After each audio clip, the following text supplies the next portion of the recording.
It's time to answer your Twitter questions here with Jim Cramer on the floor of the New York Stock Exchange. Jim, we're getting a lot of great questions today. Yes, we are, because people understand that you go to @JimCramer Twitter, and that's where I'm answering your stock questions, because I don't have enough characters in Twitter to be able to answer them fairly and squarely. This is where I'm going to do it from now on. Exactly, and you got to use the #CramerQ to do that. But so let's get right into it. Amid the protests that are happening at fast food locations this morning, like McDonald's, one viewer asks why McDonald's stock keeps going up amid all of their problems. Okay, McDonald's has a great yield. Interest rates are going down.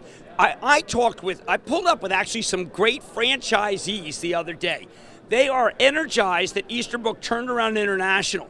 They think he's going to be able to do it. One of the things that the previous CEO did was he lost the faith of the franchisees. I take this as very positive that my sources say they believe in Easterbrook. That's why the stock can go higher. All right, another wants to know what's going on with Whole Foods and if he should cut his losses. Holy cow, Whole Foods just seem to go down, and I know people have been saying, someone on Twitter saying, listen, it's the time to buy Sprouts. I think Whole Foods at 50, you buy half right now. Great, let's talk Twitter. Mike asks, is Twitter worth holding through earnings, or is it too dangerous? They are reporting on April 28th. Twitter, not an earnings story. It's a takeover story and a 2016 earnings story. If you're playing on earnings now, you're making a big mistake. Monthly average users are going to be good, I think, and these new things that they're adding are why, as they get more and more filtered through and people realize there's so much more you can do on Twitter, more people will come on Twitter. 2016.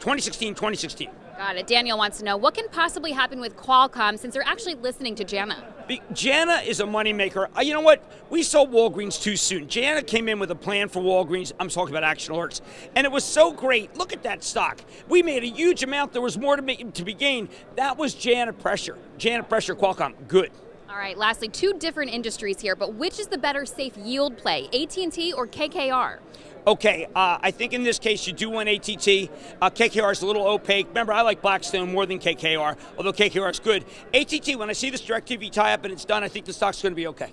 All right, thank you so much, Jim. And we'll be back next week answering your Twitter questions, so make sure to tweet them using #CramerQ. That's Jim Cramer, and I'm Brittany Umar for The Street.